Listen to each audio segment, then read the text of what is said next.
అందరికీ నమస్కారం. నేను మీ రాజా. ఈ రోజు మా రెసిపీ వచ్చేసి ఒక మంచి స్నాక్స్ రెసిపీ చూపిస్తున్నానండి. మంచి టైం పాస్కి ఏదైనా స్నాక్స్గా తినాలనిపించినప్పుడు ఈ నల్ల శనగల్ని ఉప్పు శనగల్లాగా చేసుకొని తినండి.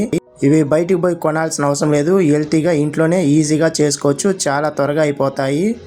వర్షాకాలంలో కానివ్వండి, ఏదైనా స్నాక్స్గా తినాలనిపించినప్పుడు ఇవి తింటుంటే మంచి టైం పాస్ అవుతుంది. టైం పోయేది కూడా తెలియదు. తిన్నా కూడా తృప్తిగా ఉంటాయి. ఇవి తినే కాకుండా ఇంట్లో కూడా యూజ్ చేసుకోవచ్చు అండి.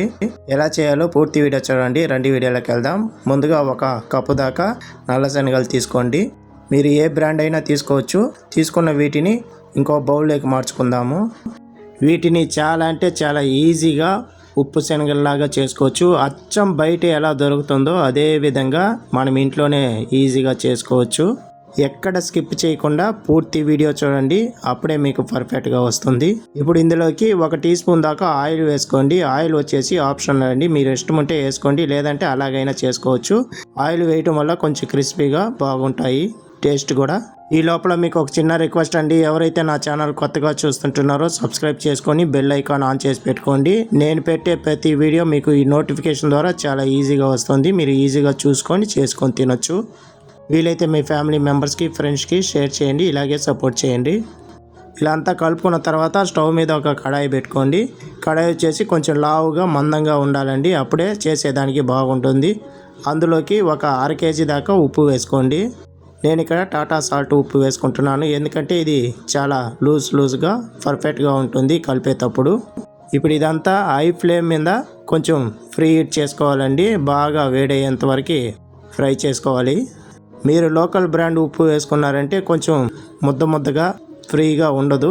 సో ఈ విధంగా కొంచెం జారులాగా ఉండాలా. ఇలా ఉంటేనే మనకి చేసేటప్పుడు పర్ఫెక్ట్గా ఉంటుంది. ఇలా ఉప్పు బాగా సెట్ అయిపోయిందండి. కొంచెం కలర్ చేంజ్ అయినప్పుడు మనకి పర్ఫెక్ట్గా వచ్చిందని తెలుస్తుంది. ఒకవేళ చేయి పెట్టి మీరు ముట్టుకోనంత హీట్లో ఉండాలండి. ఇప్పుడు ఇందులోకి మనము శనగలు వేసుకుందాం. ఒక 3 టేబుల్ స్పూన్ దాకా వేసుకోండి. ఒకేసారి ఎక్కువగా వేసారంటే మాడిపోతాయి, తొందరగా వేగదు. సో అయినంత వరకు కొంచెంగా వేసుకుంటేనే మనం చేసేదానికి బాగుంటుంది. ఇప్పుడు వీటన్నిటిని హై ఫ్లేమ్ మీద నుంచి మీడియం ఫ్లేమ్ మీద మార్చుకుంటూ కొంచెంగా ఇలా ఫ్రై చేసుకుంటూనే ఉండాలి. ఎక్కువగా కలపకండి. కొంచెం గ్యాప్ ఇచ్చి కలుపుకున్నారంటే ఈ విధంగా శనగలంతా బాగా పగిలి బాగా పర్ఫెక్ట్గా వస్తాయండి. అలాగే ఒక 2-3 నిమిషాల పాటు వేయించుకున్నారంటే మనకి రెడీ అయిపోతుంది. చూడండి, ఇప్పుడు మనకి పర్ఫెక్ట్గా వచ్చింది. వీటిని ఒక చిల్లుల గంటి కానీ లేదంటే జారుడు కానీ ఈ విధంగా తీసుకొని అంతా స్ప్రెడ్ చేసుకుంటూ తీసుకోవాలండి. ఈ విధంగా చేసుకున్న వీటిని ఇంట్లో పుట్నాల పప్పులాగా కూడా వీటిని యూజ్ చేసుకోవచ్చు.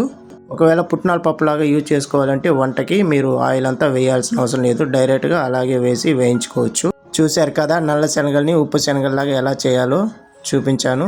తప్పకుండా మీరు కూడా ఇదే విధంగా ట్రై చేసి ఫీడ్బ్యాక్ నాకు చెప్పండి మీకు ఎలా వచ్చిందని. ఈ వీడియో మీకు నచ్చినట్లయితే లైక్ చేయండి, షేర్ చేయండి, కామెంట్ చేయండి. మరిన్ని వీడియోస్ కోసం నా ఛానల్ సబ్స్క్రైబ్ చేసి పెట్టుకోండి. ఇలాంటి మంచి స్నాక్స్ రెసిపీలు చేసి చూపిస్తాను. ఈ వీడియో పైన మీ అభిప్రాయం చెప్పండి. మీకేమైనా డౌట్ ఉన్నట్లయితే నన్ను అడగండి, తప్పకుండా రిప్లై ఇస్తాను. మళ్ళీ వీడియోలో కలుద్దాం. ధన్యవాదాలు.